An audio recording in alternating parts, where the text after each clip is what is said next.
It's one thing to see your heroes get older, but it's another thing entirely to watch them fade away right in front of your eyes. Bruce Willis, the name itself is pure Hollywood royalty. He's the guy who shouted yippee-ki-yay over explosions, the smirking, indestructible hero who defined an entire generation of action movies. But the story I'm about to tell you isn't about the hero on screen. It's about the man who is now fighting his final and most heartbreaking battle in silence. Recent reports paint a devastating picture, suggesting that as of August 2025, Bruce has been moved into a specialized care home, a place his family is reportedly spending a staggering $200,000 a year just to keep him safe. The man whose voice boomed across theaters can no longer speak. But that, believe it or not, isn't even the most gut-wrenching part of this story. His wife, Emma, revealed something she had kept hidden for years, a painful secret she was living with long before the world knew anything was wrong. She just thought Bruce was becoming distant, emotionally withdrawn. She had no idea that his brain was slowly, cruelly dying. The disease had been stealing him away piece by piece, long before any doctor gave it a name. And what his family finally discovered about the beginning of his silent decline will absolutely break your heart. This isn't just the story of a diagnosis. It's the story of how a legend who overcame a lifetime of obstacles faced the one enemy he couldn't outsmart. To understand how we got here, we have to go all the way back to the beginning, to a place that feels a million miles away from Hollywood. Bruce Willis was born on March 19, 1955, not in America, but in a small town in West Germany. His dad was an American soldier stationed there after the war, and his mom was German. So right from the jump, his world was split in two. He was a kid caught between American discipline on a military base and German tradition, surrounded by the literal ghosts of a war that had just ended. But just when he was getting used to it all, at only 2 years old, his entire world was uprooted. His father left the army, and the family packed up and moved across the ocean to a blue-collar town in New Jersey. Instantly, he went from being the kid from Germany to just another face in a rough neighborhood filled with factory workers. His dad worked with metal, his mom worked at a bank, and money was always tight. He was an outsider, a kid who didn't really fit in anywhere. And just as he was trying to find his footing, something happened that would haunt him for years. Around the age of 6, Bruce developed a severe, painful stutter. The words would get physically stuck in his throat. He'd open his mouth and nothing would come out right. The other kids, well, they were merciless. They slapped him with a cruel nickname, Buck Buck. He tried to fight back, of course, swinging his fists to defend himself. But you can't punch a word. The shame of it all, of not being able to speak his mind, just crushed his confidence. It could take him minutes, actual minutes, just to force a single sentence out. School became a daily battlefield. But here's where the story takes its first unbelievable turn. In high school, desperate for an escape, he joined the drama club. And the moment he stepped on that stage, the second he started reading lines as someone else, the stutter vanished. Poof, gone. It was like a miracle. He could speak clearly, fluently, without a trace of fear. For the first time in his life, people weren't laughing at him, they were listening to him. That's the aha moment, isn't it? He realized that by becoming someone else, he could finally be himself. Acting wasn't just a hobby, it gave him his voice back. That one discovery changed the entire trajectory of his life. The kid who used to skip class to avoid talking was suddenly elected student council president. But was that enough? He dropped out of college in 1977 and made a beeline to New York City, chasing a dream with empty pockets. He survived by bartending, crashing on couches, and facing a soul-crushing stream of rejection. Over 100 no's in his first year alone. He was sleeping on park benches some nights, but he never lost that spark. He turned the bar into his stage, playing harmonica for tips and making people laugh. He even met a young John Goodman behind the bar, and the two of them would perform these wild, improvised plays for tiny crowds. They were broke, but they were alive with passion. But this period also gave him one of his most defining features. One night, while trying to break up a fight at the bar, his nose got badly broken. The emergency surgery that followed left him with a permanent, partial hearing loss in his left ear. It's a detail most people don't know. He kept it quiet for years so it wouldn't interrupt production, but it was an injury that never fully healed and likely became part of the cascade of health issues that would follow him decades later. He was now a certified movie star, and he proved he was a smart one too. A year later, he signed on to voice a baby in Look Who's Talking. Sounds silly, right? Well, he negotiated a deal that gave him a cut of the profits.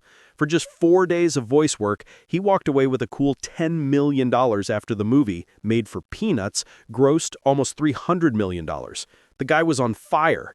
He was back as John McClane in 1990 for Die Hard 2, this time commanding $7.5 million up front. But he wasn't just cashing checks. He famously clashed with the director over making the stunts feel real, not cartoonish. That dedication to grit is what made those films legendary. Of course, not everything was a hit. The sequel to Look Who's Talking flopped, and he even ended up in a lawsuit over it. But then came another career-defining moment. In 1994, Quentin Tarantino cast him in Pulp Fiction. He took the role of Butch the Boxer for just $800,000, a massive pay cut because he believed in the story. And it paid off. The film was a cultural phenomenon and reminded everyone that Bruce wasn't just an action hero, he was a damn good actor. This kicked off an incredible run of films: 12 Monkeys, where he was almost unrecognizable, the wild sci-fi classic The Fifth Element, and then the 1998 mega blockbuster Armageddon. That movie made over $500 million, but behind the scenes, Bruce was miserable. He fought with the director, Michael Bay, over cutting emotional scenes, and later said the whole filming experience was awful. He even won a Razzie for Worst Actor for it, which is just bizarre for the star of the biggest movie of the year. While his career was a roller coaster of incredible highs and surprising lows, his personal life was becoming just as big of a headline. In 1987, he met Demi Moore. Just 4 months later, they impulsively married in Vegas. They became Hollywood's ultimate power couple, raising 3 daughters, Rumor, Scout, and Tallulah. They tried to balance their mega careers, taking turns on movie sets, but the pressure was immense. Rumors of affairs started circling both of them, and by 1998, after 11 years, they announced their separation. The divorce, finalized in 2000, was one of the most expensive in Hollywood history, with Bruce reportedly paying Demi up to $90 million. But here's the truly surprising part. They didn't become bitter exes. They became family. They stayed incredibly close for their kids, so close that Demi was at Bruce's 2009 wedding to his current wife, Emma. They even quarantined together during the 2020 lockdown, a blended family showing the world what co-parenting could look like. It's a beautiful part of his story, but it wasn't all smooth sailing. During their marriage, he faced a dark scandal when a woman took him to court claiming he was the father of her child. A DNA test proved he wasn't, but the damage to his public image as a devoted family man was done. After the divorce, he bounced back professionally in a huge way with 1999's The Sixth Sense. The quiet thriller with that jaw-dropping twist became one of the biggest movies of all time. He followed it up with Unbreakable, another cult classic, but the film's massive budget put a strain on his relationship with the studio. He was at the top of the world, but the next decade would bring a slow, almost unnoticeable change. In 2007, he brought John McClane back for Live Free or Die Hard, which was another box office smash. But again, he got injured on set, suffering a concussion during a stunt. The hits were starting to add up. He had his fun, voicing a raccoon in Over the Hedge and teaming up with a legendary cast in the action comedy Red. But then came the drama. In 2013, Sylvester Stallone fired him from The Expendables 3, calling him greedy and lazy after Bruce demanded an extra $1 million for 4 days of work. It was a nasty public spat that tarnished his reputation. And then something really strange started happening.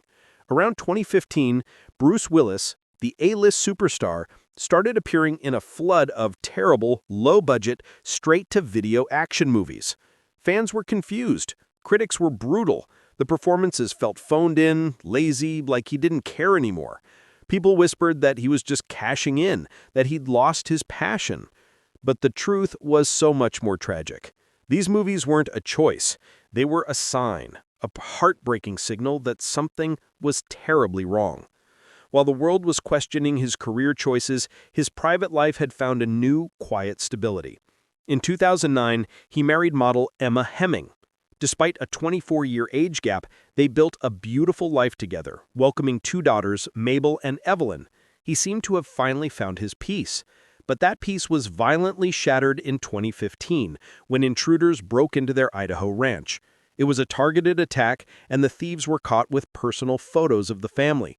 The incident terrified them, and Bruce turned their remote home into a fortress, spending $500,000 a year on security.